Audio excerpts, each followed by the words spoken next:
কক্সবাজারের হোটেলগুলোতে খুবই জনপ্রিয় এই লইট্টা ফ্রাই। তো আজকে আমাদের হাতের কাছে যা আছে তা দিয়ে চেষ্টা করব বানানোর জন্য। হ্যালো এভরিওয়ান, আসসালামু আলাইকুম। কেমন আছেন সবাই? Welcome to my channel Sultana's notebook. তো আশা করি সবাই ভালো আছেন। তো আজকে আপনাদের সাথে লইট্টা ফ্রাই শেয়ার করব। একদম মুচমুচে কক্সবাজারের যে হোটেলগুলো বা রেস্টুরেন্টগুলোতে পাওয়া যায়, আমাদের হাতের কাছে যে উপকরণগুলো আছে সেগুলো দিয়ে আজকে ট্রাই করব। তো চলুন শুরু করা যাক। তো আমি লইট্টা মাছগুলোকে নিয়ে এবং এটার দেখুন এই সাইজ অনুসারে কেটে নিয়েছি সবগুলো। তো এইগুলোকে সব অনেকে মুচমুচে হয় না। তো আজকে সম্পূর্ণ ভিডিওটি দেখলে আপনি বুঝতে পারবেন হাতের কাছের উপকরণগুলো দিয়ে কিভাবে খুব সহজে এই রেসিপিটি বানিয়েছি। তো চলুন শুরু করা যাক। তো আমি প্রথমে মাছগুলোকে ম্যারিনেট করার জন্য সব মশলা দিয়ে দিয়েছি।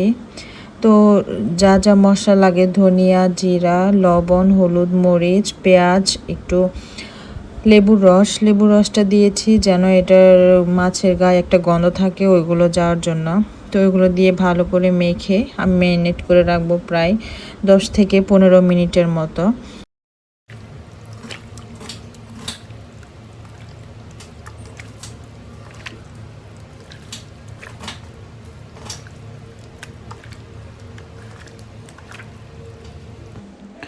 তো আমার ম্যারিনেট করা শেষ, এখন আমি এটাকে রেস্টে রেখে দিব। তো আমি এটাকে ভাজার জন্য বেটারটা রেডি করে নিব।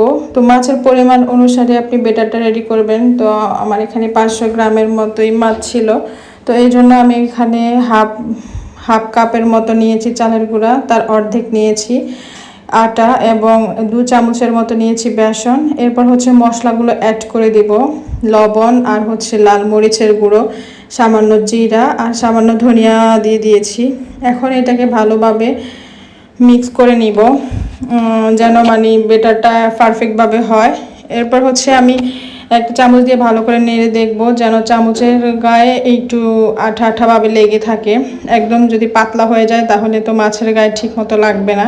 তো আপনারা বেটারটা চামচের পিছনে লক্ষ্য করলেই বুঝতে পারবেন যে তার কেমন পাতলা হয়েছে। তো এরকম পাতলা হলেই হবে। তো আমি ফ্রাইয়ের জন্য সব কিছু রেডি করে নিয়েছি, এখন শুধু ফ্রাই করলেই রেডি হয়ে যাবে। তো আমি এখানে গরম তেল বসিয়ে দিয়েছি এবং বেটারের মাছগুলো আরেকবার মেখে নিয়েছি। এখন বেটার থেকে উঠিয়ে শুধুমাত্র তেলে দিয়ে দিচ্ছি। দেখুন এটা একদম পারফেক্টভাবেই মাছের গায়ে লেগে যাচ্ছে, পাতলা হয়নি এবং গাঢ় হয়নি, একদম ঠিকঠাক মতোই হয়েছে।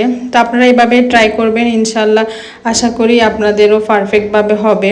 তো আমার এই ভিডিওটি ভালো লাগলে অবশ্যই আমার চ্যানেলটিকে সাবস্ক্রাইব করবেন এবং লাইক কমেন্ট শেয়ার করতে ভুলবেন না। তো আমি এখন এপিট ওপিট করে ভালো করে ভেজে নিব, একটু লাল লাল ব্রাউনিশ কালার হওয়া পর্যন্ত। আর এগুলো আপনি বেশি মচমচা করবেন না, তাহলে বেশি একটা কুট করবে খেতে। আপনি হালকা একটু এরকম লাল কালার হয়ে আসলে নামিয়ে ফেলবেন, কারণ এটা ঠান্ডা হতে হতে আরও মচমচা ভাবটা আরও আসে। তো আপনারা যতটুকু পারেন আপনাদের টেস্ট মতো ওইভাবে করবেন।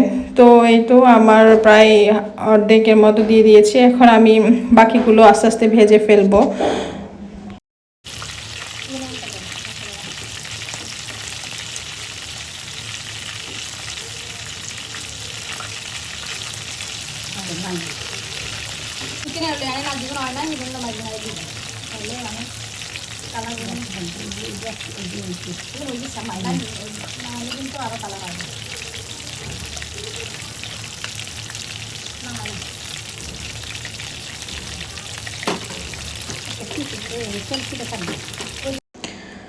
তো এই তো আমার সবগুলো মাছ ভাজা হয়ে গেছে, এখন আমি অবশিষ্ট যেগুলো ছিল এগুলো উঠিয়ে ফেলবো।